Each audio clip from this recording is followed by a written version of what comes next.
Yo, what is up, everyone? Welcome back to this brand new episode of Hockeytown Rundown. You're here with us, your beautiful host, once again, Carlo and Zach, with a beautiful guest, Michael Devellano, who is the head scout over at Goldstar and then was a former scout for the Everett Silvertips. Michael, welcome back, my friend.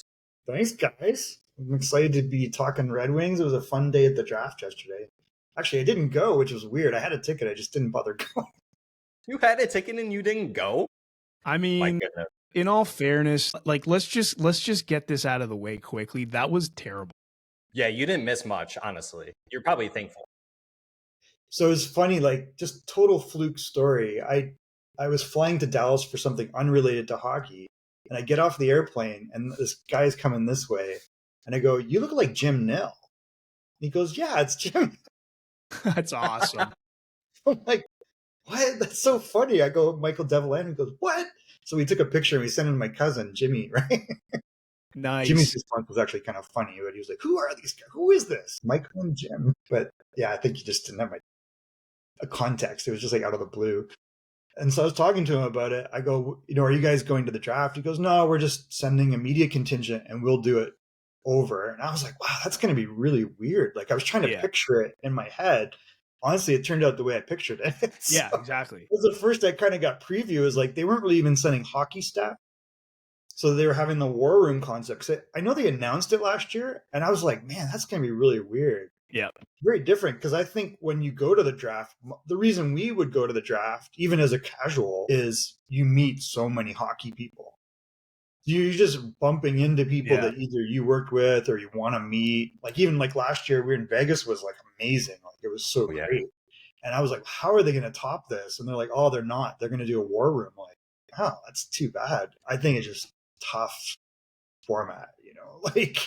I don't know, man. It's really weird. Like to meet the owner or the GM via like Zoom or whatever. I'm just like, I don't know, man. This is kind of cheese. And you go into that back room and then it's like, it was just so weird. Yeah, the little room off. Yeah, like it was bizarre. Like, are you going to say something? Or are we going to say something? Yeah, it was awkward. Quick question for you, Michael. Do you think that the way it was set up was the NHL's idea or was it ESPN? Because I felt it was too NFL-y to me, the way that it was overall portrayed. I think what I heard last year, and I don't know this for a fact, my thought at the time because they talked about it last year when we were at the draft, and everyone was like, that's going to be weird, was because the NBA does it this way. That's kind of what they described it as. Interesting. And they didn't want to keep bringing in like thousands of prospects and all these staff. And so I think it's just Vegas was probably a bigger logistical thing just because of the production value. Yeah. I think those were kind of the thoughts, right? Like, let's do it. I don't think they're committed to it long-term was my feeling. And I think it was the board of governors that decided that. So I don't know where the idea came from, but that was kind of the conversation when you were at the draft was like, well, this is how we're going to do it. And I was like, wow, you're going to have a hard time topping this because this was spectacular. Yeah. But I also recognize like the sphere, the graphic level. It was beautiful. It was unreal. Michael, I went to the one that was in Nashville for 2023, and I thought that was absolutely fantastic. And me and my buddy, he even said to me when we were watching the draft, he was like, wow, we pretty much got to see one of the last drafts where you got to see all the front office people meeting right there on the floor, right? And I was like, yeah, mind blown. That just hit me like that, So I thought that was... Yeah, I think it'll be interesting to see if they try to just fix what they just did. Because there is some logic to just keep your war room where your war room is. And so maybe that's still smart. That's still possible. But there is a fan experience. Like the Sphere was pretty spectacular. Oh, yeah. Nashville was great. Like it was easy for me because it was local. And the other thing is the partying after. So there's a lot like, that was the first time I saw it because I didn't go anywhere. Normally I don't bother going to parties, but I was like, wow, there's other networking, Yeah, when I was in Nashville, I don't remember what bar it was, but I was on the third level, like Nashville. Every bar has a third floor where you can be outside, right? And then so me and my buddy, we were about to leave, and I was like, bro, is that Paul Bissonnette? And he's like, I have no idea. Yeah, and so I was like, bro, I think that's Paul Bissonnette, and everyone's walking up to him, and I was like, I don't know if I should say it, but I walked up to him, nicest guy ever. I'm sure he had quite a few number of drinks in him, but very, very nice guy when you meet him. But I had to look up at him because I'm a shorty. So right? there's a positive to that, right? That everybody's there and there's a lot of media and there's a buzz, right? And I think that there's fans mixed into that. Like it was a very, not velvety rope type scenario. Like anybody was with anybody. But I think it's probably that's another type of logistical thing. So I think that's probably what they're thinking. And who knows what craziness goes on, right? If you're a team, then you're trying to protect players, you're trying to protect kids, you're trying to protect staff from, extracurricular stuff too. There's probably that. That's true. But I don't know. I'm guessing. I thought Nashville was great. The partying was wow. It was wild because it was all on the Broadway there with the honky tonks and everything. It was pretty. Yep. Well, thanks for joining us on this brand new episode once again. If you are returning, if you are brand new, thanks for joining us once again. That was a beautiful intro with Michael. We got a lot of things that we want to talk about. It's going to be going in depth about some of the trades that have happened in the NHL since we last recorded. We're also going to be talking about days 1 and 2 of the NHL draft involving the Detroit Red Wings and possibly some of the other teams, as well as some of the new CBA agreements that have come out and what the NHL is looking to implement moving forward. And part of that is kind of touching on the NHL draft, like we mentioned, right? Hopefully we see a few changes in that regard, because I didn't like having to hear the bounce back sound of when someone was speaking and all that, right? So I'm very disappointed in that. I thought maybe the NHL could do a little bit better job, or at least ESPN in that regard. But here we are moving forward with it. If you are viewing or listening to it on YouTube, why don't you go ahead and hit that subscribe button, hit that like button, and then hit that notification bell. That lets you know when these new episodes come out, and as well as our shorts. Follow us on all of our social medias as well, and you can find us on Spotify and Apple Podcasts as well. Michael, for the folks at home, I know that I kind of said where you're working at and where you used to work at and what you're doing, but tell the fans, viewers, watchers, listeners at home a little bit about you if they didn't catch you the first time you were on with us. Oh man, well, I'm at Goldstar Hockey, which we've got some crazy players under that agency. So that is originally where Pavel Datsyuk was kind of the basis of it. So Dan Milstein became Pavel Datsyuk's representative and then built a really exciting agency around that. So there's like Kucherov, Vasilevsky, Ivan Demidov, a lot of Russian players. Yeah. But, there is also guys like Zane Parik. And I think that the goal is going over there is to build a foundation where we're identifying North American players. Particularly, I think I'll focus mostly on the US, but not exclusively. It's very competitive, obviously. So I think really the key is identifying players that have potential in the future. So that's what I'm doing now with Goldstar.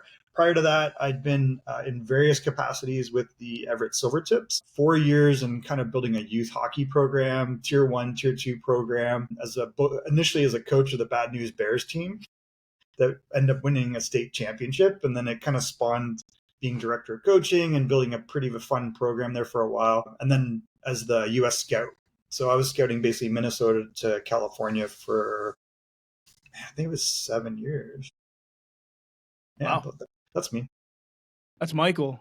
Loaded, fully loaded. Thank you for that introduction, Michael. And let's talk about the John Jason Peterka trade, the JJ Peterka trade from the Buffalo Sabres, a player that the Red Wings fans really wanted in the lineup for the team moving forward, right? This is a player that is super young, 23 years old. He put up 60-something points this season. And he was traded to the Utah Mammoth, now the Utah Mammoth, not the Utah Hockey Club anymore. And so it was John Jason Peterka in exchange for Josh Doan and Michael Kesselring.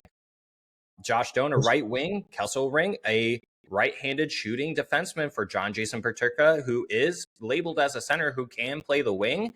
And I'm not sure what Utah wants to do with him. Probably put him on the wing, but we're going to have to wait and see there. But what an absolute deal to me personally for the Utah Mammoth. Michael, what are your overall thoughts on this? Because it was rumored that the Buffalo Sabres did not want to trade him within the division, and it seems like within the conference as well, in the Eastern Conference, because they don't want to play against him more than 4 times a year, probably more than twice a year, right? And so your thought process behind on why maybe Utah thought that this was a good deal for them as well as for Buffalo. So, a couple of things there. One, Peterka, if you watched him from the World Juniors up to AHL time and then, hitting the NHL, like a 27 and 28 goal season for this guy. He's an impactful player. He can really shoot the puck. He's got a good motor. He's a speedy winger. He could, he's a top 6 guy, and he just has a little bit of gumption, right? Like he has a little bit of flair for scoring important goals. Like he's a guy that wants to make a difference. So I think that's the one aspect of it. And I don't know how much of that played into this, of him wanting to not sign long-term in Buffalo, because normally you're not going to get rid of a player like this. So that's the first thing. So I think he would really help the Red Wings. He would really help Utah too. He feels like an important wing role for that group. And he's the right age, and he's shown he can produce. And he's not a guy you're going to have to push. So that's a great acquisition for Utah. Love the logo, by the way. I think it might be the best logo in the league. Sick logo. Yeah, I agree. It's pretty crazy. No offense, Red Wings, but that's a pretty amazing look. It is pretty sweet. A lot of cool Easter eggs in there too. And it was so fun, like all the static about it last year about the Utah Hockey Club is, don't worry, we're going to figure this out. Yeah, they did. So that was pretty awesome. Kudos to Ryan Smith and the team. So that's the first part. The second part is Kesserling is a great defenseman. People don't realize this. Like, he's a young top 4. He can skate. He's 6'6", 6'7". He's a big defenseman. But if you watch him, he's smooth and he's got some offense. Like, he can get you 25, 30 points. And maybe he's got more upside. I don't know. So I think that was like not like they got a lot of value back for JJ. Different value, which was surprised because, they got Byram, they've got Owen Powers, they got obviously Darlene. Mm-hmm. So that kind of probably completes their top 4, assuming they can keep Byram. Which I was just gonna say, because it sounded like there might be some fire there. Yeah, I think it's gonna be tough because I love Bo Byram. If you watch Bo Byram since WHL, not to veer off, but he killed us in the playoffs with Vancouver as a young guy before he got drafted. He's an impactful guy. And he's good. The only thing that held him back was concussion. Because when they drafted him, I was like, well, I know, Cale Makar projects as really, really a number 1 defenseman, superstar player, but Bo Byram's not far, in my opinion, at the time, right? I'm like, Bo Byram's a really, really talented guy that could be a number 1 somewhere. And I think that's what he's thinking. I want to be a number 1 or a number 2. But anyway, so I think Kesseling's a good return. Josh Doan, I was surprised at because, they're not Arizona anymore. If they were still in Arizona, they never would have moved Josh Doan. Josh Doan is phenomenal story to me because, like, I remember seeing him as a 14, 15, 16-year-old with the junior Coyotes. He played with Matthew Nyes. Yeah. So if you go back and look at the roster on that 16U team, on the bench was Shane Doan, so Josh's dad. And then there was Matthew Nyes and Doan, and there's some other good players, but those are the 2 big ones. And what a great story. Like, you could see with Matthew Nyes, I was like, first of all, I was like, is this guy from here? Like, he's so talented and just an impactful player. So it's kind of neat to see. I never thought Josh Doan would be doing what he's doing. Like, he's a capable guy that might be able to get 15, 20 goals in the NHL. You never know. Like, maybe it's more. So he's a guy that just used his pedigree and has really become impactful. Like, maybe he's a really good third line winger. Maybe he moves up to the second. Just depends on opportunity and how he turns out. So that, I don't know. I think Buffalo got a pretty good return there. So I think depending on how they deploy him, like, he could be a real useful player. So you don't believe that maybe they left anything on the table, but I do agree with you because Kesselring, he's still got a year with $1.4 million left on his contract, which comes in super cheap for the Utah Mammoth, and they can extend him if they wanted to, right? Or the Sabres, sorry. And he put up 29 points last season, and then he only played in 51 games. He put up 19 points, but the season before that, when it was still the Arizona Coyotes, 9 points in 11 games for them. That's pretty good for someone who started off with them, right? For a bad Arizona Coyotes team. Was that his first season playing? Yeah. Yeah, he came out high. I remember that. He came out flying. Yeah, like 2 seasons ago. Prospect. He played in the minors, guys, last year. So he had 28 games with Tucson, and he played 51 in the NHL. Okay. So in Tucson, you always see this, and you saw this, for example, with like Jonathan Berggren, right? He's ripping up the AHL. He's at a point where he's a point a game in the AHL. He's 6'2". He's like his dad's size. He's a big guy, and he's got some good hands. Like, he's got decent wheels. So I think this is a good return for Buffalo. He's shown he can score in the AHL, so he's not gonna. I think he's kind of done that apprenticeship, and give him a bigger opportunity, maybe in Buffalo. Yeah, so I don't know. I think Adams did fine. I think that had to been under duress. Like normally you're not going to move a guy like Peterka, but I think Peterka is going to really finish out the top 6 in Utah. Yeah. If you look at the top 6, like that top line, if you go with Gunther, Keller, and Logan Cooley, that's a really good line. Utah's going to be good. Barrett Hayton's, he had a bad year last year, and they signed him to that contract, and you're like, what are you guys doing? He's had one good year, played great this year at 20, he had 20 some odd, I think he had 20 goals and 45 points or something. And he's a good two-way player. So he might be a really reasonably priced second line centerman if he can stay healthy. So I don't know, that top 6 looks pretty good right now. Yeah, and that's a team that obviously wants to make the playoffs, and they made the push for that, right? And 100%. Could the Red Wings have done something like this in your eyes, Michael? Who's the equivalent of Kesserling in the Red Wings? The best option we would have had would have been ASP, and assuming the Wings don't want to give up something. Not like even. That. Yeah, exactly. No, exactly. Like you might have to go with Edvinsson. Yeah. So I think Edvinsson's better probably than Kesserling long term, but if you look at like player for player right now, that's probably the equivalent. People are like, what? That's crazy, because they just don't know who Kesserling is. Correct. Yeah. Like he's a very good defenseman. You don't get 28 points and that size. If you watch him, he's good with the puck and he can walk the line, and he's a pretty good defensive defenseman on top of that, like two-way. So who do you trade? They're not going to, I don't think there's assets there. There is. Yeah, there's just, you don't want to part with them. You're just, exactly. You're detaching the core if you go and do that, which nobody wants to do. The track record of Kesserling that you could put in that trade. No one. From Detroit? Yeah, I'm there. I'm there. No, the closest you have would be Edvinsson. You're not going to do that. You're not moving him. There's no way. Exactly. And Yzerman said that in his press conference, right? Which we will touch on later in this episode. Cool. Yep. So let's touch on the other huge trade that actually happened, which involved right-handed defensemen. A lot of righty defensemen are involved in trades. A lot of teams are looking to upgrade that side, and that makes sense. Noah Dobson was traded from the New York Islanders over to the Montreal Canadiens in exchange for Emil Heineman. I know I'm going to get grilled in the comments for that one. I think that's right. Calgary Flames 2025 first round pick, and then Montreal's 2025 first round pick. The picks were, I'm not exactly sure what. Good. They were good draft picks. I'm not sure what spots that they were in. I think draft was Eklund, yeah. And then they got Yzerman. And Yzerman alone, in a few years, a lot of people were going to be like, oh my God, like maybe this is like, an insane return on that deal. Because you never know, he could be a Dobson level talent. He had 26 goals in the OHL, and he rocks people. He's old school. He's like Ed Jovanovski. He destroys guys. Those hits, the open ice hits, he destroys people's lives the way he hits people. It is insane. I know a lot of Red Wings guys are like, oh, don't hurt me, but not that that's true, but there are guys like that just want to play a skill game, and he is nails. So I don't know. Their return on that was pretty darn good. It's longer term, and but what it does, it gives them flexibility, obviously financially. And if you're the Islanders, like, why do you care where you finish next year? You actually might want to have a bad year because you got so many good young players coming up in the following draft. Yeah, right? That draft's going to be really good. Yeah, like you get McKenna or you get Keaton Veroff. Imagine if they got the number 1 pick 2 years in a row.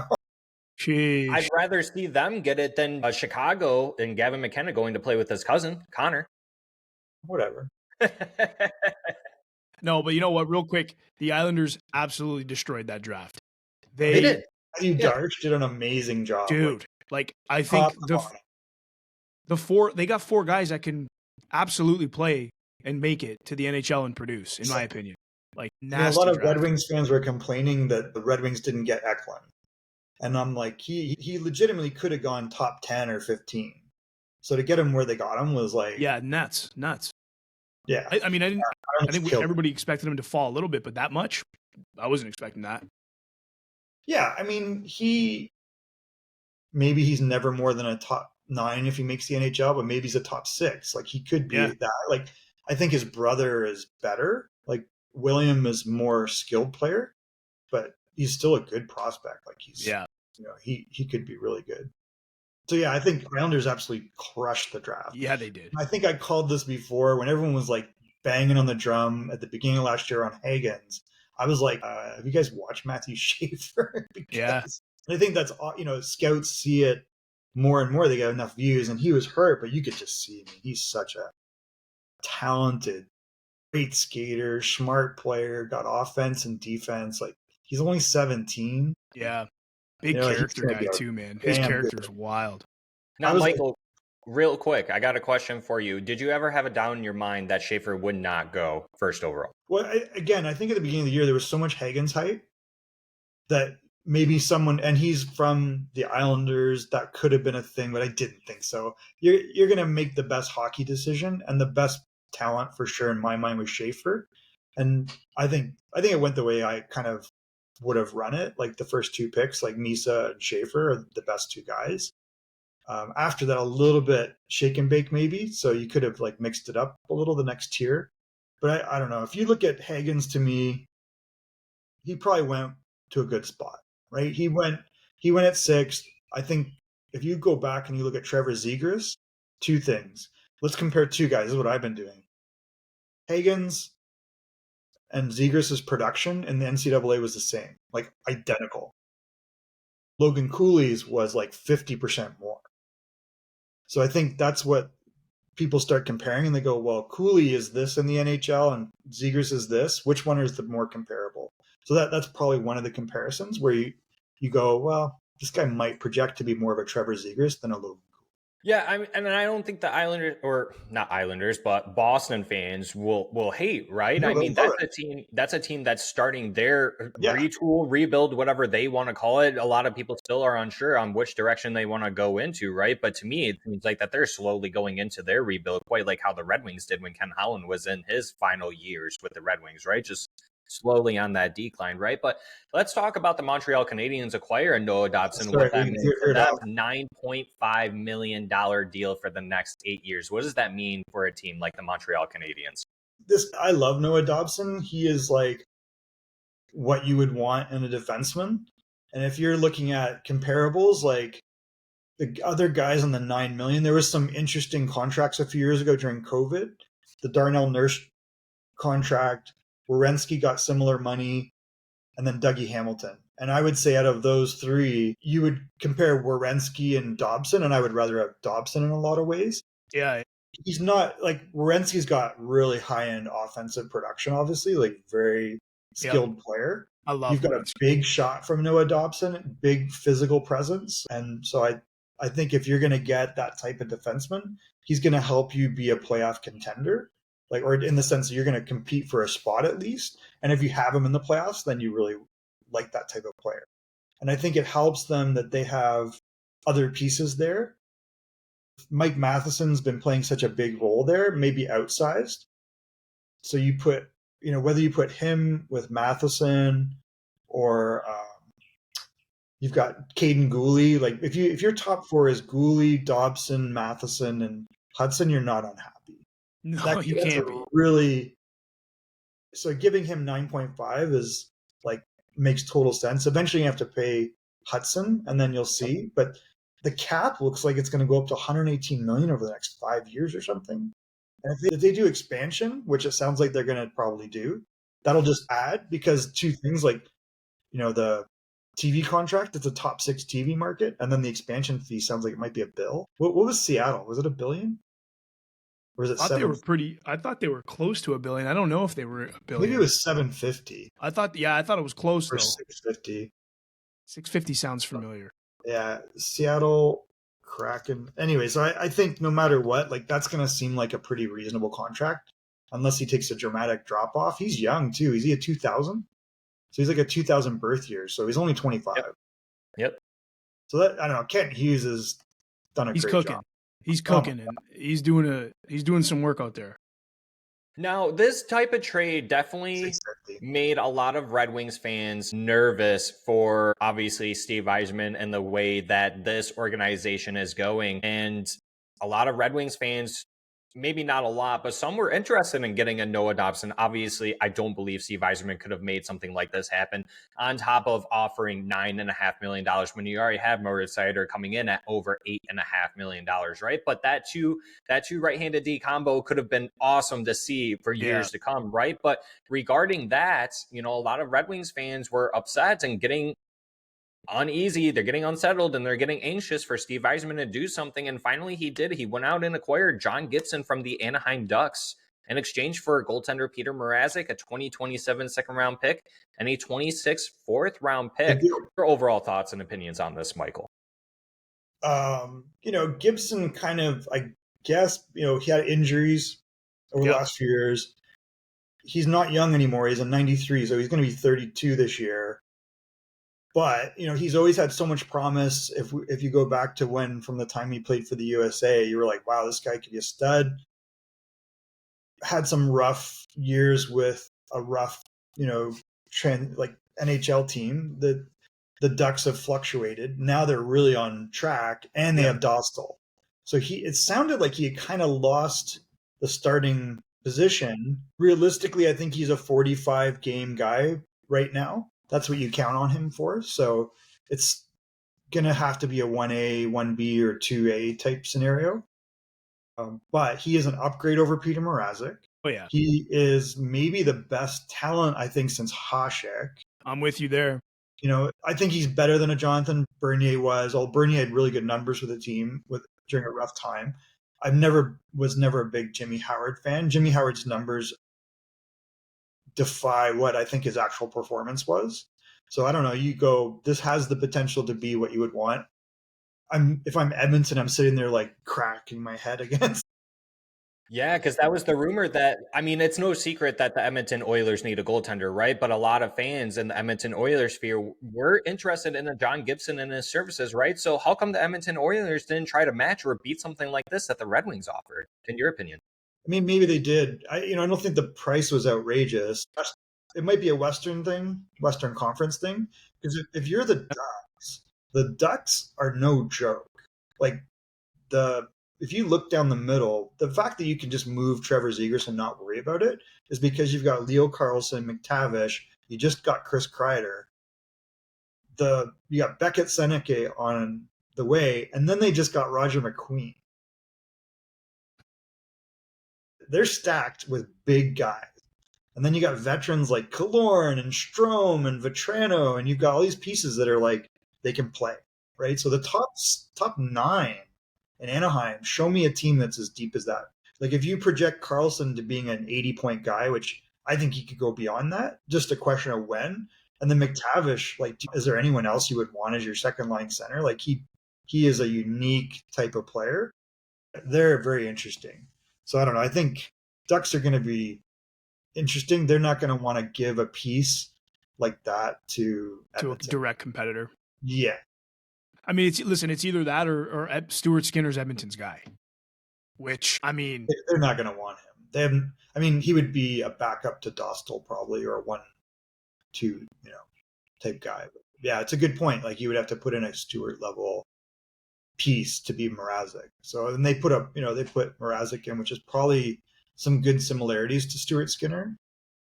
Well, I think I just wanted to throw this out there too, and I think, not trying to say that Peter Mrazek was a centerpiece of this deal, because it's obviously John Gibson, but going back to Anaheim, I do kind of believe that it was important for Anaheim to not only get a serviceable backup to help out, but also one that had cap attached to it as well, because they have to meet the floor as well, even though the floor isn't rising as much as like the cap ceiling is, but teams still have to meet that floor, right? So I do believe that they were very much interested in Peter Mrazek versus a Stuart Skinner, like you guys are saying, right? So yeah. So he's UFA in 2026. He'll be 34.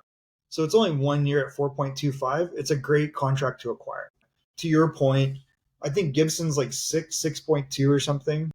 So it's, they gain 1.8 in flexibility. They get a couple of draft picks, and their guy is already Dostal, and then you put Mrazek as the backup. I think you're in good shape, and there's lots of ways you could plug that other role. Like there's a guy named Alex Lyon.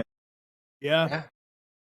And that Yeah, and that's what Steve talked about too during his conference after the draft too. They started asking about Alex Lyon. I guess this is now where we could start talking about some of the things that Steve Yzerman said in his after draft conference was that Alex Lyon, he had been in talks with him, hasn't talked to him recently, but they're still very much in the realm where there is a possibility where they add a third goalie. Which, to your point, you talked about John Gibson and how he's had some pretty bad years. He's getting older, so we have to wait and see with him. He's had some injury history. Cam Talbot, he's not a spring chicken anymore. He's getting older, right? So adding a third goaltender does slightly make sense, but it gives people a lot of pushback and saying, well, what about Kosa? Because he did mention as well that Kosa still needs time, right? And can you at least help out with the fans at home and settling their nerves with Kosa and stuff like that too? But your overall thoughts on what I just said there. Well, I mean, I think he's always been a work in progress. He's a big goalie. If you go back to when he was in the WHL and then you look even at World Juniors, going back that far, he was an imperfect goalie. Like he had size, athleticism, great kid, right? But there's holes in his game and it takes time for these big goalies to figure it out a little bit. I thought he was ahead of schedule in coming. He went to Toledo and that was like, oh my God, why are you going to Toledo? Like, but it was the right thing. Like they put him in Toledo, he excelled. Put him in the AHL. That is not a joke league. There's a lot of really good young goalies there. It's a jump again, right? So I think the math is you need to have 160 AHL starts and about 60 NHL starts before a goalie's ready. So I think it's like a Moneyball thing. That's what I was kind of hoping last year they would have given him 5-6 starts, but then you saw in the playoffs, I think he struggled, right? Yeah. So I don't think it's a straight line with goalies. I think you have to be long term. He's 23 now, I think. So he might not be ready till he's 25. Very possible. It's very possible. And you don't know what he'll be. Like, will he be a 1? You still got to project that he's going to be a 1. And then, I will put myself in the camp of when he was drafted, I was like, wow, why didn't you get Wallstead? I feel like he's exceeded Wallstead at this point. Yeah, you look at Wallstead's numbers too, and a lot of fans are saying like, hey, Kosa isn't doing anything. And you look at Wallstead and it's like, well, do you want to put Kosa in that situation that the Minnesota Wild have with him? Yeah, and I don't know that. I don't understand that except for on paper. And on paper, he's a sub 900 goalie on save percentage. What's interesting about the NHL last year is all save percentages dropped. Yeah. So when you see like Dustin Wolf with a 910, that might have been a 918 or a 920 before, right? So you're comparing against a new base almost last year versus prior years, which is interesting. And I think Kosa's like in the 920s in the AHL. Yep. And I believe when I saw it, it was probably a week ago or something. I was checking the NHL league average in save percentage, and I believe this year it was just a 900 in the NHL, which in previous years is super low. It's super low. It's super low. Yeah. So is it goaltending is getting worse, or are goal scorers just able to score more and more effectively now? I think it's a combination of the things. It's definitely not the goalie's getting worse. Although what's interesting is you're seeing a lot of guys moneyballing goalies, right? Where you're like, there's not a true number 1 maybe, and they're trying to platoon it a little bit. So there's a lot of that maybe. But then I think offensive scheme wise, like coaches have learned things, right? Whether it's on the power play, whether it's 5-on-5. And I'd like to actually see that breakdown. Like, was there more goal scoring because of that? Or is it just a higher percentage? Like fewer shots? Like, is there a specific set of type of shots? So that's how detailed I think coaching's getting. And then I just think there's a lot of talent. Yeah. Yep. I think there's just so much talent that we have not being obstructed. And it's like, it's a kind of an exciting time. Like there's so much young talent. The older guys are still able to contribute a little bit. And I just think it's a combination of things that brought it down. And maybe it goes the other way. Yeah, and Steve, trying to kind of correlate that, Steve Yzerman kind of brought that up where, it's not always on the goaltending. Well, yeah, he went out and got John Gibson, but he's got to go out in free agency. And he mentioned in his press conference that he's got to go out and add some players. Mention that real quick, Carlo, what Steve Yzerman mentioned in his press conference. Yeah, first of all, it was a really good press conference, excuse me, because it was the first one in a while where Steve was very forthcoming in what he was saying. Like he gave up a lot of juice and he was actually very informative. It wasn't your typical Steve Yzerman saying a lot of things that equal nothing, which was kind of refreshing. But anyways, yeah, so it sounds like there's still some things out there, and there's still some things that are obviously going to be explored. I mean, obviously free agency's in 2 days. So there's definitely something coming. I don't know when it's going to happen, but he made it pretty clear. Like I think there was still a few teams that he was talking with regarding even trades and then yeah, like addressing the stuff in free agency. The only thing is he's at a disadvantage, or at least I think he thinks he's at a disadvantage, because the crop is just so small. It's so limited. And I think in his words, exactly, there's more teams than there are players that are all trying to do the same thing. And when you start getting into something like that, you got to throw money. And that's not something Steve Yzerman does. So that part's going to get very interesting. I really think he's going to probably work the angle of a trade more, but he did make it very clear he's not going to give up his core pieces. I don't think anybody wants him to do that. It would be stupid to do that. The other GMs want him to do it, though. Let's be real. Of course they do. They listen, Detroit has an unbelievable core that's kind of changing quite a bit, like even at game after game. So it's really interesting to see what's happening in Detroit, because like this season, at the start of this season, so this time last year, would you say Marco Kasper was part of the core? Because after this, I had no idea he was going to do what he did. And right? I think he last year, if I go back when they sent him to the AHL, not this year, but the prior year, he was not doing great. I think he was struggling. And then all of a sudden he was the best guy on the team. Yeah, exactly. And he made that leap. And it's like he learns. And that's when I saw that, I was like, oh, that's really interesting. The way when you see a player like that kind of like figures it out, and then he has a great motor. If you go back again when they drafted him and we saw him at the World Juniors, you're like, oh, he's really big, skilled guy. He's not maybe that as big as I thought, but he plays big. And yeah, man, so he's a dog. He's a dog. He's a dog on the puck. He's like he's effective on the wing or center. And I don't think I could have projected that based upon how he started 2 years ago. And then when he went to camp, you were like, whoa, this guy's really good in camp. Much better camp than the prior camp, just in terms of effectiveness. And he seemed like he was comfortable. And then they sent him back briefly, and you're like, that's not going to last. Like that, right? Yeah, it's going to last. But to get 20 goals, you see this guy learns in spurts, quickly. Right? Yeah, and very intelligent kid too. Like super. Yeah. I think he speaks like 5 languages. Like he's a really really smart, bright kid. So I don't know, that gives you hope, because then you're like, oh wait, is this guy really a second line center? Which is now you're like, okay, he's already a second line center. Well, that's a great question to ask, because we saw him on the top line dominate the way he was with Larkin and Raymond too, right? So exactly what is he? We know for a fact at this point we can say that he is a top 6 forward, but where do you place him position wise? And it's anywhere you kind of want, and that's what we're looking for in a tangible player. Sounds like a good time for a hot take. I'm just going to say this real quick. Hear me out. I'm going to get shredded for this, I think. Why? I would love to see Marco Kasper on the top line and Larkin on the second line with Kane and DeBrincat. I would really like to see a look of that. I think that you have flexibility as a coach, right? Like you, absolutely. With him, he's very versatile. And that's why I wonder out loud, maybe he has a way higher ceiling than I thought. Yeah, like maybe this is a 90-point guy. When you have a player, like I'll go back to the JJ Peterka example, right? He can shoot, he's got speed, but then there's the motor and the tenacity, understanding of the game, and the willingness, the tenacity on the puck. And that's what Kasper has, right? So you go, okay, well, who's going to stop him? Exactly. Right? Like if he has those pieces, it's not about whether he's going to drive himself.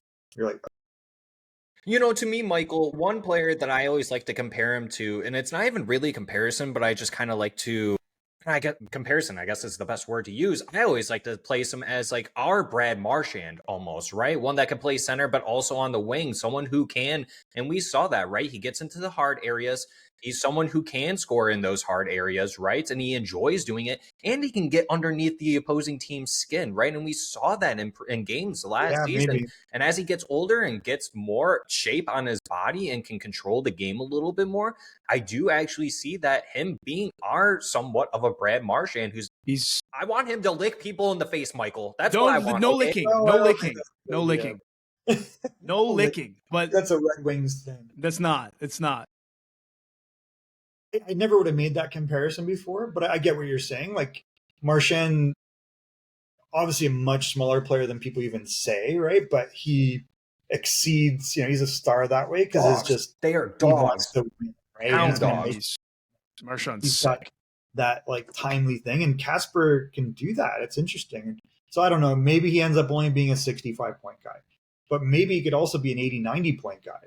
Like you don't know. There's still room. Like there's so much room, and he's young and and his adaptability, his IQ, how quickly he can just mold things. It's wild. So I do think sky's the limit for him. But to round it out, though, I think that's why a lot of teams are asking for Casper. Like, Steve Yzerman's making calls to make some trades and make some upgrades. Like, who do you think these teams are asking? They're asking for Casper. It's like, I'm not moving him. Or Edvinsson, to your point, I'm not moving him. So something's gonna get. When there was all that talk of Dylan Cousins, right? And you're like, well, you're gonna have to give up some piece. They give up Josh Norris to get Dylan Cousins, right? So it's like, okay, well, do you sacrifice a Casper? And that was before Casper really popped through with the new coaching, I think. Yeah. Or right around there, right? Like December-ish. And you're like, man, I don't know. Dylan Cousins is not perfect, but that's what it would have cost. And thank God they never did that, right? For like real. He probably already can match some of the production or all of it. You just don't know, in a different way than Cousins. But he does things Cousins doesn't do. So exactly. Imagine if you flinched and you made a move like that. Now you've got a young guy, you've developed him in your system, you know what you got. So kudos to them for being patient on that, because now you got a legit player. And now you hope Danielson's the next one. And that's something that Steve Yzerman touched on too. He doesn't want to make a move just for the panic sake of it, right? And that's exactly what you just said. That would have happened, right? Well, you would have gotten Dylan Cousins to come up and that wouldn't have moved the needle. Right, exactly. Would have. Yeah. Although it worked for Ottawa. Right. I don't think if, Dylan's, that's what I was saying before. I don't know if Dylan is a perfect second line center, which is what you were trying to fill. Yeah, and nothing against Dylan Cousins. Like I got a little bit of heat for that. It's like, I think I'm just analyzing the situation. You go, Cousins, I think, did have the intended impact, that change in Ottawa. They made the playoffs, right? Does he do that for Detroit? I don't think so. I don't think the supporting cast was there for him in Detroit, depending on where he's going to be. Right. So I think that overall, that's not the type of deal you want to make. You got to be patient. You don't want to get sucked into those types of deals. And I think we've already seen it with the prior two deals that Detroit didn't get. Would you have got a Peterka? Would you have got a Dobson? You don't have the assets still. So that's just like an honest evaluation of where things are at. And there's guys you don't want to give up. And if you flinch and give up a Casper, maybe an MBN. It's going to haunt you. It's going to haunt you really fast. And the thing you're bringing in is such a force multiplier on the salary cap. So that's the other thing, right? True. It feels like that where guys are trying to dump cap. Are you really going to do that? And then the other thing is you go, okay, do I take Noah Dobson at 9.5 and then Siders at 7 or 5, and maybe Siders better? Or do you have enough ice time for a Dobson? So I think that's just what you grapple with, and that's probably what Steve Yzerman's looking at. He's making – I can't really fault what he's doing. At the same time, you want to be better. Of course. But so I think the Gibson trade was a great move for them. I think it's a great move, barring defensemen are coming. Because I feel like this Gibson move could very well be irrelevant if no changes are made on D. Let's be honest with each other here for a second. 100%. Like, ASP is not playing in the NHL next year, in my opinion. And even if he does, it's a different type of impact, right? Defensively, it doesn't solve anything. I think I was looking at Gibson's his 5-on-5 save percentage versus his PK save percentage. His 5-on-5 looks pretty damn good. His PK, not good. So, like, what does that tell you that needs to be done? You know what I mean? So I'm hoping. And Zach, this is going way back to your initial question on defense too. It's like, I think Steve's going to explore the trade market for D, but I don't know. Like, the thing is again, we're back to that same conversation. We talk about not giving up Casper.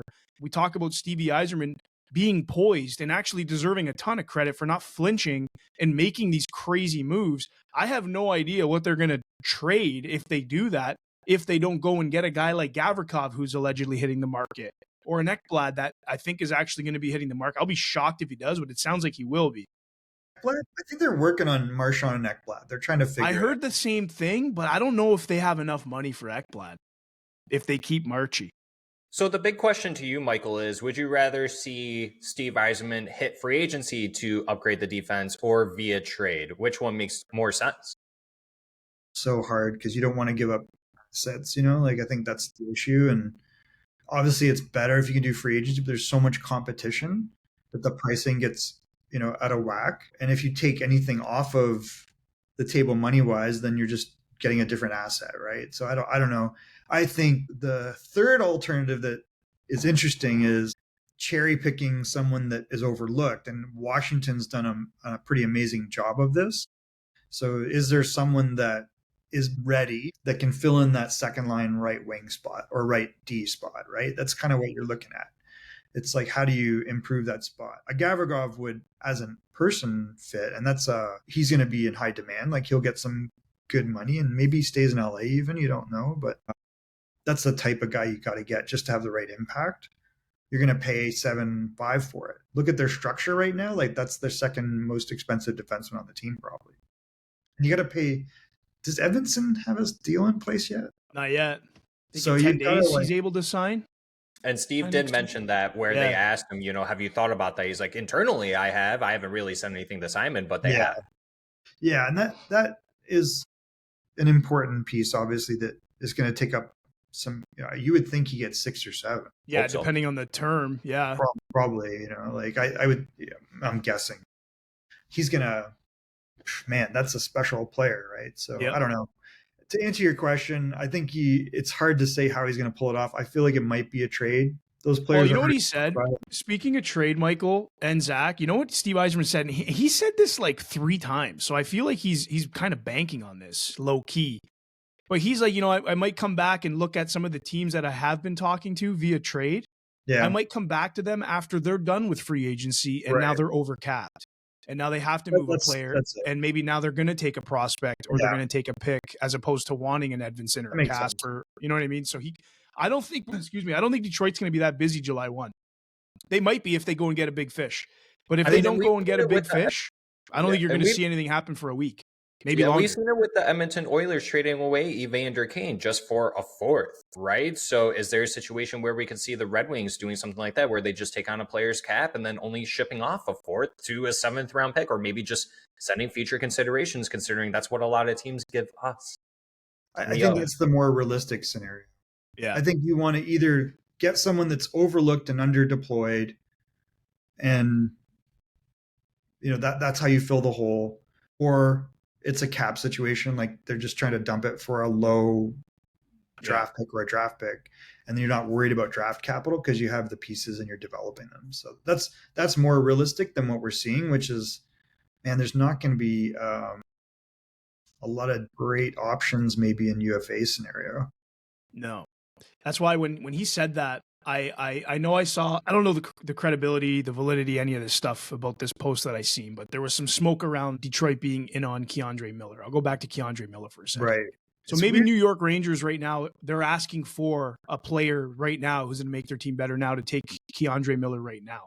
But there's also some crazy hype and smoke around Gavrikov being New York's guy, right? And if that's the case and they go and get Gavrikov, just as a hypothetical here, they now have Gavrikov on their team. Maybe Keandre Miller becomes expendable for those picks and future assets. And maybe that's what Stevie Y is waiting for. Maybe to see how that shakes out. Maybe Gavrikov's not on Yzerman's radar at all. And maybe it's Keandre Miller, barring everything going right for the Rangers and Gavrikov. Who knows? But what if Keandre Miller's a young Ben Sherratt? Yeah, that I've actually just had a conversation with my buddy about that, and we were talking about Ekblad and Miller, and we're like, are these guys just future? I know, but we talked about it like, who is Ben Sherratt? Who's the next Ben Sherratt out of the two? Personally, I think it's Ekblad. I mean, Ben Sherratt was still there. Ben Sherratt was obviously never Aaron Ekblad. Keandre Miller is interesting. Like, he's big, he's athletic, he can skate. But it sounds like he's got some imperfections in his game, and I haven't really watched him on Instat. So it's probably worth going back, because if you listen to Rangers fans, he's the worst defenseman in the universe sometimes. They're not like, keep this guy.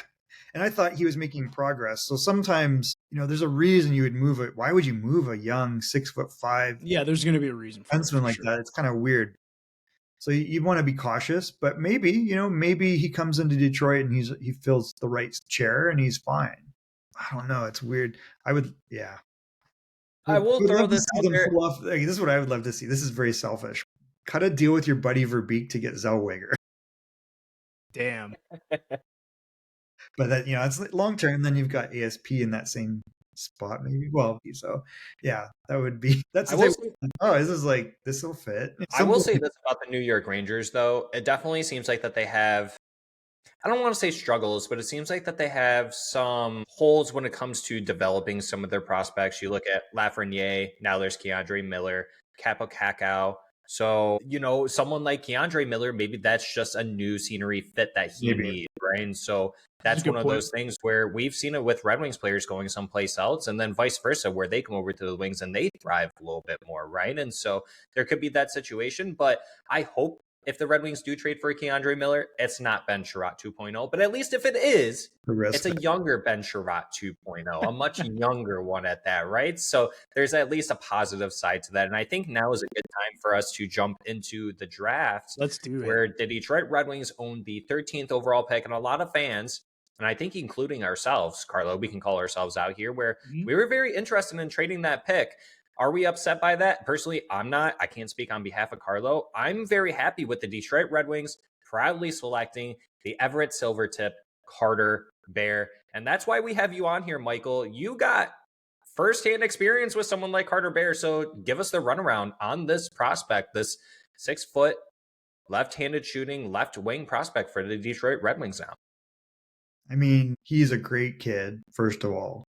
He's improved phenomenally, I think, in spurts, right? He came in to Everett, didn't have a maybe opportunity and was acclimating to the league. I thought he had a very good first full season with 50 some odd points and 20 some odd goals. I think he might have 24 goals. He put on, I think, 7 to 9 pounds between that first season and this season. And when you saw him in camp, it was like, whoa, this is another level for him. And you see that sometimes just as guys physically mature. Yeah. But he's willing to play physical. He's not a giant, but he's getting stronger. And you look at his frame and you think he might be a 200, 210 pound guy at some point. That's not out of the question. And he works very hard. He's almost stoic or deadpan the way he talks, right? And he's very unassuming. Guys love him. He lived with Landon DuPont, and I think Landon said the biggest learning was seeing him, how he operates every day, seeing how he eats was the one comment. You assume train, and Landon's in very good shape, obviously. So that was an interesting comment, and I think that reflects why he had so much success. And then on the ice, he can score from multiple spots. He has a very good shot, so he can score in tight and he'll go to hard areas, but he'll also score up higher in the zone. He'll score from the wing. He'll score from the top of the circle. He can find a way to score, and then he might be an even better playmaker. So if you watch him off the rush or even off the half wall, he will draw guys to him and then find the open man very effectively. So he's a very complete overall player, and he's got a very good motor. I know his skating is a little maybe bent, but I don't think he's slow. I think he could just improve, and he kind of acknowledged that is what he's working on. He did have the really unfortunate injury, and that was a huge loss for Everett going into the playoffs. Still made it to the second round, but that was a big piece out of the puzzle. Him being back in could have propelled the team maybe to the third or the fourth round. That's how impactful he is. 40 goals, 56 games. He could have got 45, no problem. It would have been a 90-point season for him. What does he get this year? The issue will be the recovery from the Achilles. He's going to put in the work. He just seems to be taking it one day at a time. You're getting, I think, better than Ekblad. People complained about Ekblad. You're not taking Victor Eklund with that 13th spot. I feel, just based upon my firsthand experience, that the way he improved, the way he is physically, I think Eklund's $160, they say. If you look at his brother's not like a thick guy. I think Carter Bear could be a really, really strong guy over time. He's going to do the right things off the ice. On the ice, he's got so many good pieces. He's just very good in a lot of situations. He can play PK. He's a good 200-foot player. Like, you're getting someone that fits the mold, I think, of what the Red Wings want. He's a good person, and he's just going to keep working. And I think, do you see his interview? It was like his first interview. What you saw there is what he is. It's like, what do you have to say? And he's like, I don't know. Yeah. Like, genuine. Yeah, he's like, I'm in shock. This is like a dream come true, and I'm humbled by it. Is kind of what you see from him, and he's just going to work. He's going to be a really, really good prospect. And I don't know when he'll be ready for the NHL, but I think eventually he'll be a top 6 guy. Yeah, and let's talk about some of Steve Yzerman's past first-round draft picks leading up to Carter Bear, right? In 2019, Moritz Seider, right-handed shooting defenseman, now in the NHL. 2020, Lucas Raymond, right wing, shoots right, NHL player now. Simon Evanson in 2021, left-handed D, playing in the NHL. Sebastian Cossa, same year, goaltender, playing in the AHL. Marco Kasper, now a fixture in the NHL since 2022. Nate Danielson, center in the AHL. Axel Sandin Palika, right-handed shooting defenseman, AHL. Michael Branzig-Nygaard, right wing AHL. Now you're inserting a left wing Carter Bear. What is your overall projection of him? I'm assuming a top 6 player, but can you just imagine real quick a second line in the future of Kasper, Bear, and Michael Branzig-Nygaard? What comes to mind when you hear a line like that potentially for the Detroit Red Wings, let's say in the year 2030? I wonder if MBN is in that mix or if he's more third line. I think that'll be the decision there. I think Carter fits like, I think he actually said that he models himself after Brandon Hagel, which when you look at it, I think there's a lot of similarities there. Yeah. Hagel's got good motor. He can do a lot of things. He's got a little bit of toughness. He's not a big guy, but he plays above his size. So I think that's what you're getting. Like, maybe he ends up being a 20-25 goal winger that's impactful and you can always rely on every shift. MBN, I think he has a lot more offensive creativity than MBN. MBN seems to be that he's got a really good shot. He's a bigger guy. That might work out on the second line, or it might be more third, but that's kind of what you're looking at with him. So, kind of to answer your question, if your top 6 is Carter, Kasper, whether Larkin's still in the mix at that point is a good question. Obviously Raymond, and then maybe DeBrincat. Like, I don't know. It's hard to project, man, because I feel like, I honestly think there's just like the next year's UFA, and not to go off topic into next season, but the UFA crop next season or next summer is insane. It is wild. And I really think there's going to be some drastic changes to this Red Wings team in the next year, going into not this coming season, but the following, just with that UFA crop and the amount of money that they're going to have as well, with some guys falling off. So it's hard to project, man. It's really, really hard to project what that second line could look like. I think ADB sticks around. DeBrincat, I really do think he sticks around. He's awesome. But I'm telling you, man, I just back to Kasper for a second. There's pieces there. And then you're not even talking about Danielson. Like, where does Danielson fit, totally, right? Totally. And I think he does what you want him to do in the AHL, right? Like, he's big. He takes face-offs. He's faster than people realize. He's a very good skater. He's good in a whole bunch of situations. And his offensive production ended up being pretty decent. Like, it wasn't too bad. I think he had like 38 or 39 points, and it kind of came on at the end a little bit. So he could end up being a pretty good second line center. Maybe he's only third, but then he's super reliable and produces offensively and drives a third line, right? Like, well, and that goes back to the point that we made too on how versatile Marco Kaskin could be, right? Because then you say Nate Danielson, then there's your top 6 right there with the Lucas Raymond and Larkin, Alex DeBrincat, those types of players. But Carlo, you were about to talk about Kasper a little bit one more time, right? Sorry. I was just gonna go back to my concept of him being top line center, man. That's all I was gonna do, because I really want to see it, and I think he can hang. I really think he can hang. The way that guy can learn, the way that guy can play, and like to bring a correlation to Carter Bear, like Carter Bear seems like he's got that dog in him. Mind you, it's a very young pup right now, but he's clearly got it. Does he fit the Yzerman mold in your eyes, Michael? Absolutely. That's why I say, like, he's a guy who can do a whole bunch of things. Maybe he could play center. You don't know. Like, I don't know. Everett was pretty, I'll say but Everett was pretty deep down the middle. I don't know. Like, he does a lot of really center-like things. Yeah.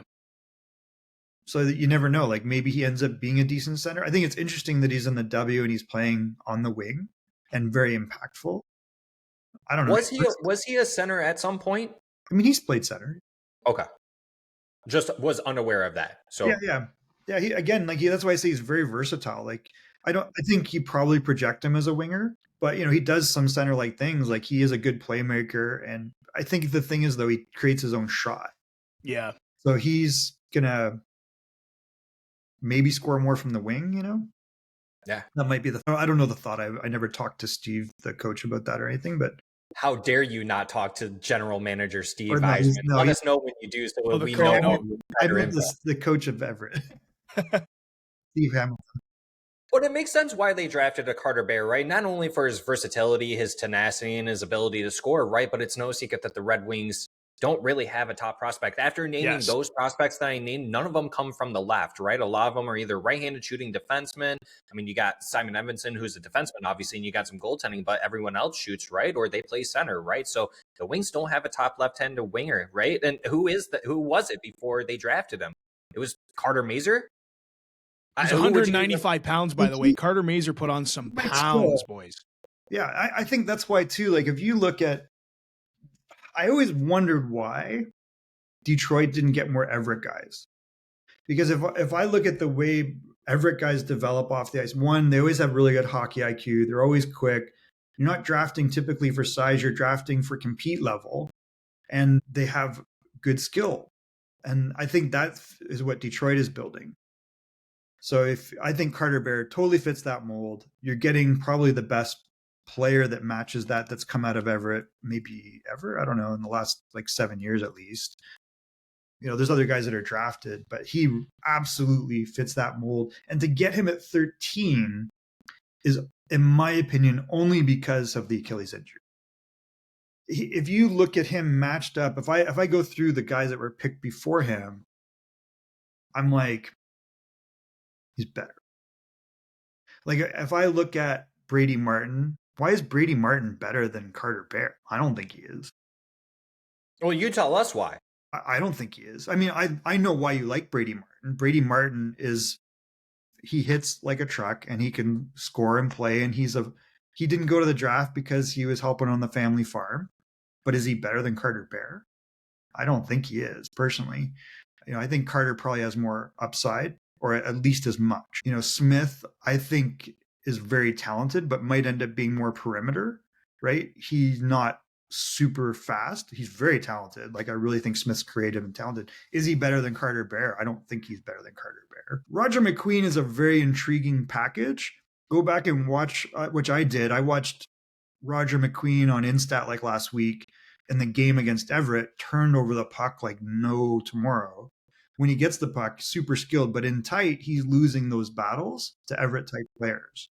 So I don't know. I think normally Carter's top 6 to 9. Okay. Yeah. So I think Red Wings have a steal. I think it was a steal too. I really do for that player, and the fact that it addresses a direct need in the organization for that left wing position. Great you can't not be happy with this pick. You can't. And I'm not saying he's going to arrive next year or the year after, but right, of course, you just don't know. It might be similar to Casper, where all of a sudden he's on the scene and making pops. And that's probably what I expect. Yeah, that would not surprise me whatsoever. Yeah, and and like you said too, I don't expect this kid to make the team next year or in 2 years, right? We probably expect to see him in the NHL, hopefully within 2 to 3 years, right? That would be my timeline to hopefully see him in. And then by the time, let's say it is 2030, 2029, right? When he's still on his ELC, which he has not signed yet, which probably won't be for another year, maybe 2, right?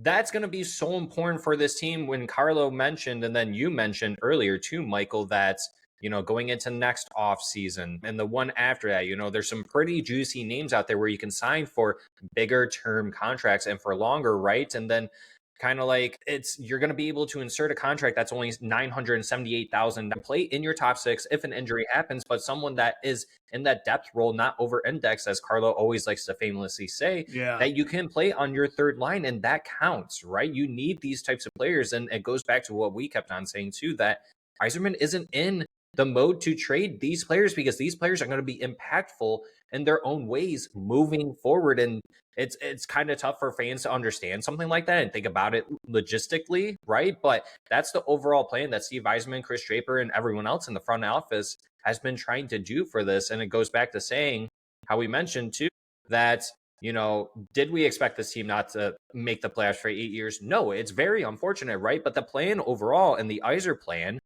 was to draft and push us forward for the future to continue those long stretches of playoff victories for the 25 plus years, right? So I love everything that Carter Bear is bringing, and I'm very excited to see what he can do for this team in the future moving forward. Let's go ahead and jump into some of the other picks, and let's talk about the second round pick, which was Eddie Genborg, coming out of Sweden. I don't even know how to pronounce that at all whatsoever. Left wing, right wing, shoots left. Second round, 44th overall, 6'2", 205 pounds. What do you know about this Genborg player, Michael? The stats themselves don't pop off the page, right? So you definitely would have had to have seen him. He had 2 goals last year in the senior league, and then he played in the junior Swedish league. So, he got into 28 games in the pro with Linkoping. So that's something. I don't know a lot. He obviously went high for a reason. I was honestly like, wow, I didn't even know who this guy was before. So I think I just have to go and take a look at him. He did split the year between the junior team and the senior team, like the pro team. I don't know if that was second division. Yep, second division. And to me, this pick, honestly, this seems like almost kind of like, and I like to use this word, the light part of it. I kind of see it as like an MBN light because just on Elite Prospects too, it says, this is a strong forechecking presence with good finishing, and he hustles and throws his weight around, right? That's on Elite Prospect, and this is about where they had him consolidated in the rankings, was 44th overall. So not a reach, not by any means. So I think that you could easily say it kind of like an MBN light. Yeah, his numbers don't pop off the page, but 34 points in 28 games in the J20 National League. And then 18 points in 28 international junior games with. Yeah, I was going to say. So I think he's more physical too. He seems like he's got that physical bite to him from the analysis that I've been reading on him and just some of the small clippets of videos that I've watched. Yeah, he's the type of guy that's probably going to be that third liner who's going to throw his weight around quite a bit. So MBN light with way more bite, maybe. Yeah, MBN has that big shot, so I don't know if he's like that, but he's played U18s, so he's obviously in the Swedish system. To your point, like I'm looking at Instat, and the last games I have him are the Canada final game against Sweden in the U18s. There's games on there with the US, so I'll go back and take a look at it. He scored against the Swiss and Germans in that tournament. So I don't know. We'll see what happens. I'm not sure. Like, it's really hard to say for me because I haven't really watched him, but I'll go back and watch him and maybe we can have a more informed opinion on it. Yeah. Yeah, no doubt. Well, maybe you can tell us a little bit more about this goaltender that is coming out of Slovakia, Michael Pradl? Nah, I'm going to get black in the comments. Yeah, you guys can get me on there. He's big. Yeah. Big goalie, 6'5", 198 pounds. But a lot of Red Wings fans are like, okay, you just traded for a goalie. You traded away a goalie. You just signed a goalie. Now you're drafting another goalie. They actually drafted 2 goalies, I believe, in this draft, right? But big boy, he actually put up really good numbers for Slovakia in the World Junior Championship U18 team. 246 goals against and a 914 save percentage in his 7 starts. He had a 4-3 record. And then this past season in the USHL, not the greatest regular season numbers. A 241 is actually pretty good goals against, but an 899 save percentage. He went 9-4 in that record. But in his one playoff game, a 206 goals against and a 944 save percentage. It came in as a loss too, but this is a goalie project, right? And that's how all goalies are, and that's how I would place it. That's why they drafted him, right? It's the upside that they see, the long term, right? And expecting maybe 3 to 5 years for him to develop. And you look at Kosa and Augustine, Costa and Augustine will already be in the NHL. Hopefully, I hope that they'll already be in the NHL by this time this guy even sniffed the AHL. But your thoughts on drafting a goalie at this point in the draft? Because personally, to me, I think Carlo could probably agree with me on this. The Red Wings, I don't think they really liked this draft year because they made a couple of trades. They even had to trade away their 1 7th round pick just to say, we got to get the hell out of Dodge. They wrapped it up. They wrapped it up with that. Yeah, it's a different draft year. I had a hard time projecting differences between players after a certain point. It was a little tricky, but there's talent there. And I think that there's going to be guys like this where he came in to Tri-City, and I think, if you look at all the goaltending, they were all well under 900. They had Kyle Jones, who was an LA Junior Kings former player. I always thought he was a real good goalie prospect, actually. But if you look at, that's a different Kyle Jones. Never mind. Is that the same guy? It is, the Bakersfield kid. Yeah, so I've always thought he was a good goalie prospect, but then he's 3.59 and 8.75 save percentage. So you compare that to a guy that's like in the twos and then just under 900. Normally, I don't like drafting guys that are under 910, but you look athletically and just his numbers comparatively, good sample size. So I guess they must have saw something in either when he was playing in Slovakia or the USHL and thought, yeah, he's big, he's athletic, and however he is structurally, like we can work with that. And I think that's what you want. You want guys that your goalie coach can mold. Yeah. And keep in mind the Wings lost Jan Bednar too, right? So goalie going out, a goalie coming in. Yep. That could be maybe the logic behind picking him up. Sure. You need pipeline over time. For the pipeline, exactly. Yep. Yeah. Yep, 100%. Let's shift focused over to another Slovak, and then we'll wrap it up here. And this one, a lot of people are saying that this could be the sneaky steal of the draft, and that's Michael. I honestly cannot pronounce. Just go with Severik. This. Yeah, Severik. Yeah, you guys can help me out with that one. Grill me in the comment section, please. Or it's Sverchek. Sverchek? Okay, we'll go with that. I think it's Sverchek. Yeah. A lot of people think that this is the sneaky player in the draft because he was someone who went into the World Junior Championship. And correct me if I'm wrong, but he is someone with that. I believe it was in the bronze medal game against the USA. He scored the last 2 goals to kind of help make that push against USA for that bronze medal. And in the J20 league, in the SHL too, because he plays for Brynäs IF, I think that's how you pronounce it, right? And his 30 games in the J20, he matched that in points. He was a point per game player, 14 goals, 16 assists. And then he got to play 17 games in the SHL this season and put up 3 points. 2 points in the playoffs for them as well this year. So this could be a sneaky pick for the Detroit Red Wings, and it kind of follows suit with how they drafted Amadeus Lombardi way back when. I believe that was 2020 in the 4th round too. Your thoughts, I guess, and opinions on this pick, Michael? Yeah, I mean, he's going to be a depth guy. Like, is this a guy that makes the NHL? I'm not quite sure. I guess small. He's a pretty tiny guy. Yeah, I mean, I've seen him listed at 5'10" or 5'11". Is he as talented as a Dmitry Bukonevic or Buchelnikov?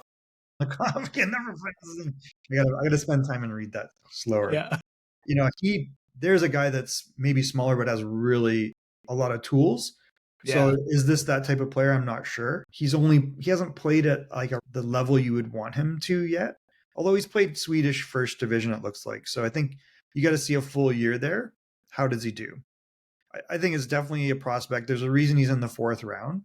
It's a longer term projection and, maybe tougher to project into the NHL. Maybe he ends up being a guy that makes the AHL and then has an opportunity. You mentioned guys like, Amadeus, I think, is a guy that we're sleeping on a little bit. Mm-hmm. Like he's a guy that could really at some point surprise people and make a jump through. His super high hockey IQ, really talented. If he ends up being like that, great. That would be amazing. Yeah. Carter Mazer, same, where it's like you're not counting on him, but maybe he pops through and fills a role. And that's probably what you're thinking about with this guy is like, can he contribute in a top 9 role eventually? Or is he like an AHL guy that goes back and forth? So that would be your safe bet. Yeah, and I'd be perfectly okay with that, right? I mean, getting someone like that in the 4th round, I mean, the percentage-wise chance of them even making it to the NHL, and correct me if I'm wrong, I'm just kind of spitting out numbers, but probably at like a 10% chance, right? And that's very low. Be high. Yeah, exactly. Yeah, I may be overthinking it, right? It could be even 2% for all we know, but I like the numbers, and especially he got an A for Slovakia in the World Junior Championship team, right, that year. I mean, with 4 points in 7 games, too. So this is someone that I believe actually does fit the Steve Yzerman mold, the Chris Draper mold of players that they're looking for. Someone who has kind of that dog where he will put the team on his back, and the Red Wings could definitely use players like that have that clutch mode within them, right? And you don't always need the bigger guys too. And it's finally good to see, I would love to see the Red Wings kind of do that in the sooner rounds, right? But getting these smaller guys with the skill set where they're good at maybe a couple things and they need to work on a few other things. But I really like this pick. And I think following suit with some of the other people that are saying it, that this could be a sneaky pick in the draft for the Red Wings. And some people had him projected to go sooner. His consolidated rankings on Elite Prospects is 69.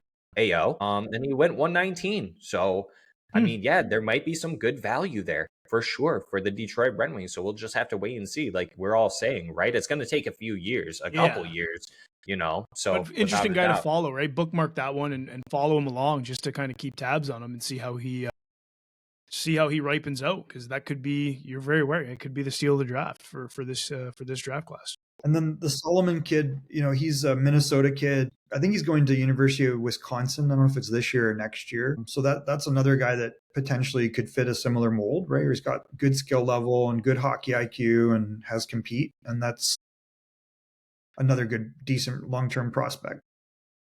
Yep, there's Solomon. And then just briefly touching on these guys, we don't have to go too in depth on them. Nikita Tyurin, I believe is how you pronounce it, a Russia player, 6 foot, 174 pounds. He's a defenseman, shoots left, picked 5th round, 140th overall. Elite Prospects has him as an effective puck moving defenseman. I mean, someone at that size too, only 6 foot. The Red Wings certainly could use a player like that. Any team can use a player like that. But in the MHL, he put up 20 points in 50 games. And then in the playoffs in 19 games, he put up 5 points. For a defenseman, I mean, those are pretty good numbers, not going to lie, especially if he's more of a stay-at-home defenseman. I think what you saw this year was a lot of teams putting later bets on smaller D that are puck moving. I think they're hoping that they land a Lane Hudson type guy later in the rounds that can be effective. So there's kind of like a trend around that. Like it's a low risk place to grab a guy like that. And maybe one of them pops through, but he seems to fit that mold where he's a good puck moving defenseman. Yep. And then they went big. They went the opposite route, right? They went and selected Will Murphy, who is 6'4", 209 pounds, selected 6th round, wow. 172nd overall. And he comes out of the QMJHL playing for the Cape Breton Eagles. 4 points in 52 games played, 6 playoff games, 1 point, right? But this is a big boy, right? And this is another guy who's probably more of a stay-at-home defenseman that could bring some grit, tenacity to the back end. We're getting into the later rounds, so it's really tough to project these guys and what they could be, right? But I mean, you always got to go for size, especially on the back end. And this is just another Steve Yzerman, Chris Draper mold that they want to see project and be able to enter into the Red Wings organization as he continues his developmental path, right? So we're just going to have to wait and see with him. And then Carlo and I earlier, we were texting amongst each other, and he's like, I was like, yeah, the Red Wings seem to have been like not interested in this draft. And he was like, well, yeah, tell me about it. They drafted some kids out of high school. So they drafted 2 of them, one of them being, and this is their last pick, this Graydon Robertson Palmer kid. But Michael, what's with the Red Wings or maybe some other teams interested in drafting kids out of high school? Even though he played high school, he's going to go NCAA. Yeah. So he's from Ottawa originally, I think, but he's been playing like Andover Academy or something. If I recall, I think he's been playing. Yeah, you're right on. Yep, Phillips Academy, Andover. That's what it was. Okay, so he's been kind of in that, and then I don't know if he's playing that U.S. Prep League, I think, which is not the greatest level, but he is going to Dartmouth. Yes. So he's going to have time, which is what you want. And I don't know if there'll ever be rule changes there, but you get a player like this over a lot period of time where you don't have to sign him as quick. So I think that's the thinking. Like when you have a guy like this that's got a commitment, it's not so much the level that he's playing at, which is, it's okay. It's not usually where you would draft guys out of. The only reason you can do that is because he has a commitment somewhere that's a higher level. So I think that's kind of the thinking on it. And it's late, so you don't worry too much about it. But someone saw something on him. Yeah, you kind of have to in order to make that draft pick, right? Unless you wanted to trade it away just to get the hell out of Dodge, like I mentioned earlier that the Red Wings did, right? Because they had 2 7s. But no, I would say overall, I think that was probably the case for some of the teams, maybe not all of them. Obviously, there were some teams that made some really good choices, like the Islanders. We talked about the Habs too. There were some other teams that made some really good drafting choices, right? But it seems to me, particularly, that the Red Wings weren't very keen on this draft because they made a couple trades too, where they traded their 3rd round pick for 2 4s. Then they traded that 7th round pick, and it almost seemed like they didn't really like a lot of the players that were in here, and they were just kind of waiting and seeing. And I think that that's why, personally, to me, that they went and struck at a goalie in the 3rd round because, well, they don't like the forwards, they don't like the defensemen. Just take a crack at a goaltender. No, it's hard to say. I mean, if you read this guy's bio, for example, like it's a lot of what we've been talking about, right? Drags defenders into space, opens lanes for teammates, but then his intensity is unrelenting. He protects the puck effectively, extending his arm to shield off pressure. That's normally not what you're reading about a prospect. So I think that, again, this fits that mold, right? I think they're looking for guys that have high compete. They understand how to protect the puck. They're going to play 200-foot game, and they've got skill and high hockey IQ. And that seems to be what this deal with him is. I haven't seen him play. I think it actually might be interesting is to go back and just take a look at Instat because I can see all their shifts and games they've played. Again, I don't love the level, but he's eventually going to be NCAA, so you'll get a better feel for how he develops there. Absolutely. Absolutely.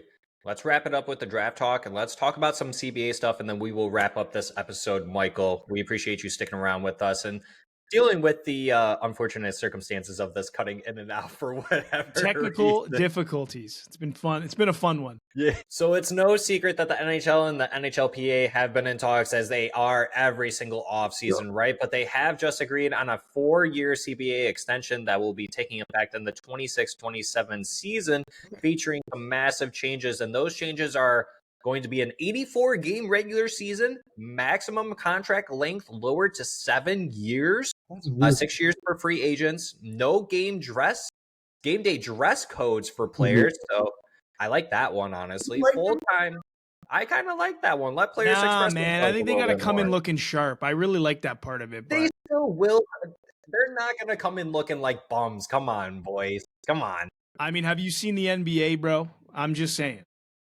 Okay, I will question some of those outfits. I don't watch the NBA often, but when I see them online, I'm like, okay, what are you wearing there? But nonetheless, the full-time e-bug position for all teams as well, and then playoff salary cap system closing the LTIR loophole. Carlo, what is your favorite in this new NHL CBA agreement out of the things I listed there? I think it would. I got playoff. The playoff game rosters must be cap compliant. I'm really into that one as my number one. However, my 1B is going to be this 84 game regular season. If it means preseason is a lot less, because these preseason games are insane. The amount of them are insane. I think that's the answer. Has to be. So I think what they're saying is 4 games preseason, 84 regular. What this does, this probably raises the cap. Because now you got 2 more games that are revenue counting towards the cap. True. Everybody gets additional cash. You were already playing those games in preseason, and you were playing a lot of times with like scrub rosters, not to be, like guys that just weren't going to stick with your team. I don't think people are learning from that, right? So I think, and fans don't necessarily love those games because they want to go see the players that they want to see. So I think it's actually a smart, more structured way. And then you would see a lot of fluctuations in how many games each team played in the preseason. So like Carolina would notoriously play 4 to 6, and then other guys are like 6, 8, 9. So I think it's a smart, like standardize it, put 2 more games in. It adds additional funds, like how much more money is the gate that contributes to the cap. So it's like, if you've got 18,000 seats and the average ticket's like $100, so it's like another 360 to 400 grand minimum, probably, times 32.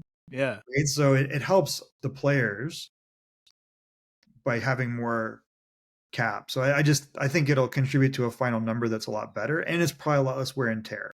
Yeah, that's like true. They'll be able to do a real training camp, get 4 games in to get warmed up. It'll have meaningful preseason games, and then why not? And they played 84 games before. It was in the 90s. They played Was it the 90s? I think it might have been. For a long time when the league had 21 teams, it was like an 80-game season. And then they kind of expanded and they added 84, and then it scaled back to 82 at some point. Right on. So it's not out of the realm, but yeah.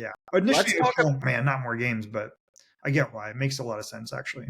Let's talk about expansions real quick, because that has been swirling around for quite some time, right? We were hearing maybe one team, like the Atlanta team coming back. Do we want the Thrashers coming back? But then you hear about Houston and some of these other locations. So, Michael, if you had to pick 2 cities to get a team to make it a 34-team league, which 2 cities would you select? So many teams, it's crazy, but I mean, here's why Atlanta, right? Like, first of all, everyone would emotionally like to see Quebec in. I just don't think it's ever going to happen. Great local market, contributes absolutely nothing to the bottom line of the other NHL teams, and that's the problem. Because the money comes out of the national streaming TV contract. Yeah. And that, unfortunately, has contributed to the very fractured viewing experience in the United States, I think.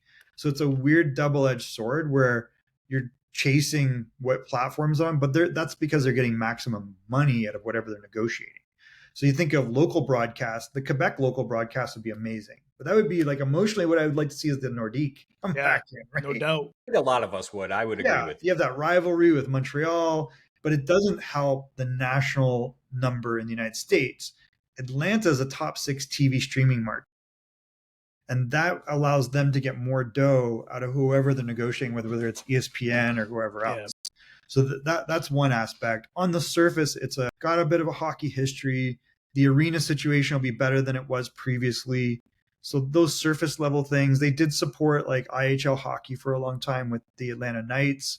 So there's some DNA there. It still would be, I think, risky for the local ownership, but I think that would be overcome. And we have ambassadors like guys like, Kevin Weeks seems to be very positive on it. Maybe that's a guy that gets involved. You never know, right? Like there's some bigger personalities there that have some profile that maybe could make sure that, there's attention on the team and support.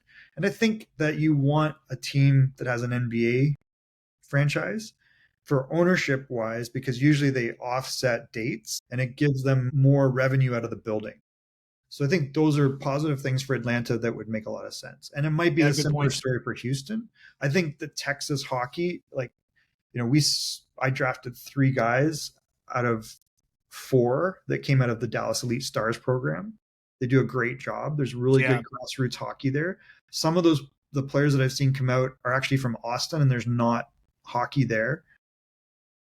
As far as, there's the Texas AHL team for the Stars, which is good. Mm-hmm. So I think having Houston would make a lot of sense. It gives like Dallas a cross-state rival. And I think you would have, again, you got an NBA situation there and a good arena situation, and it's a growing market. So I think that's another one that makes a lot of sense. I don't think I'd like Kansas or anything. Yeah. Well, those are 2 good points. And I would agree with you. You talked about the NBA and NHL relationship there. I mean, look at Utah. He owns the Utah Jazz, and now he's the owner of the Utah Mammoth, right? And that's working out perfectly well, right? And they have a lot of programs too. We need a ring, guys. Yeah, no kidding. But you're right. No, they need an arena for both of them. That arena is really dated, but it'll work. It'll let them get a proper facility. I don't know if they've greenlit that property in Utah, but to your point, like you need both of those for the ownership. It makes a lot of sense, especially if you're going to build a new building, because the only way probably to financially support it is to have 2 teams. Right. Yeah. 100%. You definitely need a building in Utah, though. Yeah, I'm sure they'll get there. Sweet. They got to recoup some of that money that they spent on that fee. What is it? I think the fee to apply is $2 billion or something like that. That's the fee for an application for a new team. Is it that much? Is that what they paid? What was it? $1.2 billion. Holy moly. 1.2. Yep. That's the fee now. So what really means a $1.2 billion sales, 2 transactions of which $1 billion is being paid by the NHL to Alex Morello.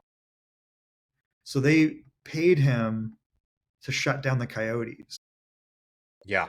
Yep. And then the league told him that within X amount of years, they could revisit to allow them to open up the Yotes again. Yeah, they're expecting $2 billion.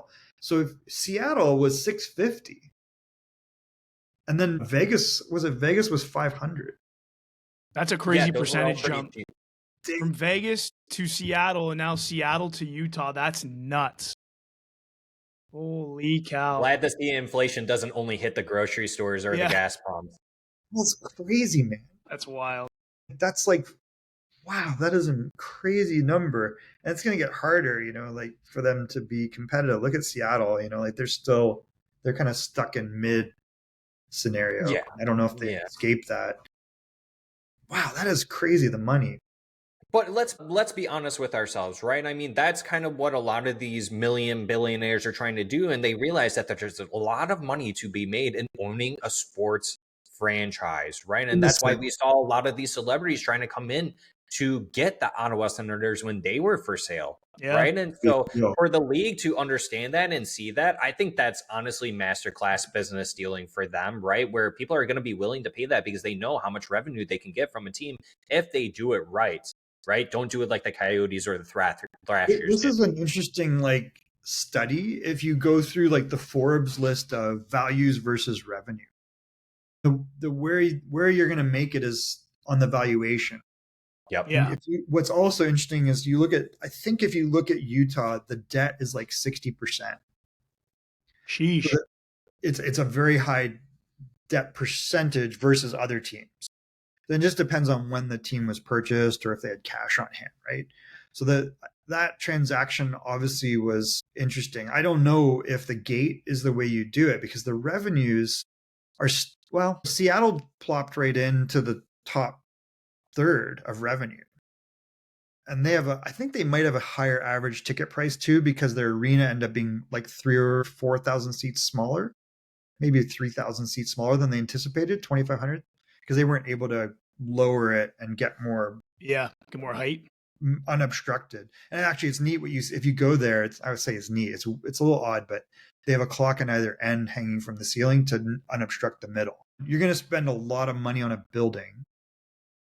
But if you look at Seattle, you look at Vegas, they dropped into the top third in revenue right from day one. Yeah.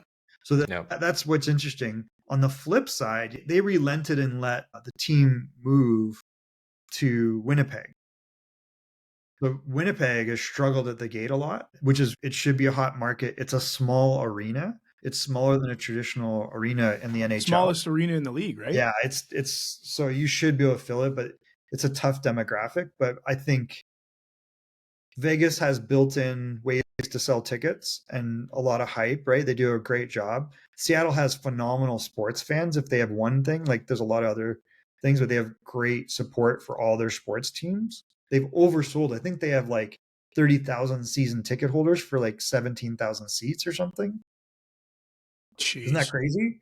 So that building, and it's a higher average ticket price, I think, if you look at it. So both of those teams dropped into the top third. You would, and that's what, if you're going to drop $2 billion, Utah is not like that. Part of that might be the arena, but it's also a small market. But, I think Ryan just made such a phenomenal pitch and is a great charismatic owner. And yeah, he seems great. It works, right? And he's done a good job, I think, overall with the Jazz, although they had a rough year, but they got a high draft pick. I think that'll work out, but the money is in the flip, right? The money is in the valuation. The gate is tough. But what's interesting about the NHL is all this rises all boats. The reason the cap's going up is because revenue's going up, right? So just because of TV, you might be break even or profitable. Maybe you make a low percentage of profit, but it just depends on the market. But if you're a new franchise, it worked out really well for Seattle and Vegas. I don't know if it's worked out so well for Utah yet. And maybe you project that works when and if they get a new facility. Now, if you go to Atlanta and they got a brand new building and they can manage to fill it, and you make more money because of that top 6 TV market. And I think Houston is a top 9 TV market. And if you look at what you replaced was Arizona, I think Arizona was top 10 in Phoenix area. And that's what you're gauging it against. Yeah. So I don't know, but I don't think you're making dough off the revenue normally like that. You're not. like, oh, I'm making bank off of a $2 billion investment because of It's gonna take some time. I just can't wait until 2040 hits and there's 40 teams in the league at that time, God, right? It's crazy to think. When you were talking about how there was 21 teams at that time, way back when, now we're almost at literally we're at 32 now. It's just crazy on how much that the league has expanded, right? And it's gonna keep doing that because money is money. Money is That's awesome. the thing. The money, the incentive is there. So I just wonder how many, you add, let's say magically you add Houston, you add Atlanta. That covers your top 10 TV markets.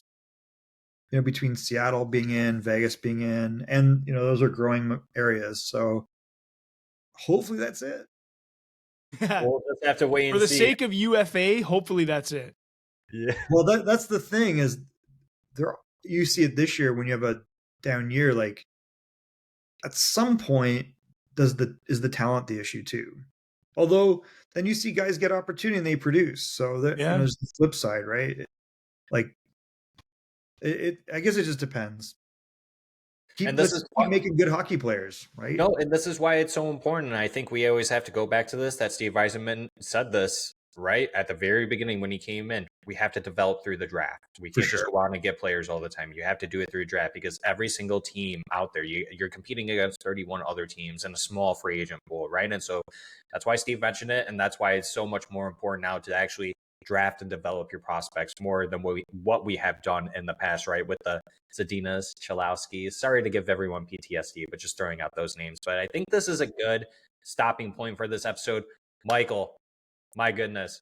Holy hell. What a great, fantastic episode. We definitely appreciate you having on. Too much. No, man, it was loaded. Good context. Hopefully I didn't say anything out of turn that anybody's upset about.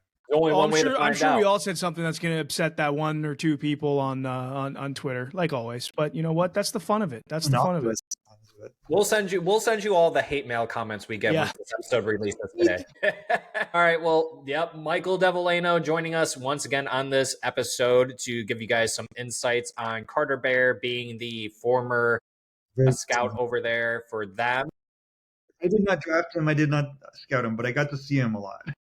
Cool. Perfect. Yep. And then, Carlo and I, your beautiful host, Michael, you're beautiful as well. Thank you for joining us once again. If you guys are viewing or listening to this on YouTube, if you haven't already, hit that subscribe button, hit that like button, hit that notification bell. And if you're over there on Spotify and Apple, rate us the 5 stars, hit that follow button, and then follow us on all of our social medias like the Twitters, the Instagram, the TikToks. We're trying to give you guys more entertainment and more content to enjoy, much like this episode. And from here, we'll go ahead and close it out. And until next time, we'll see y'all on the next one. See ya. Later. Love you. Bye.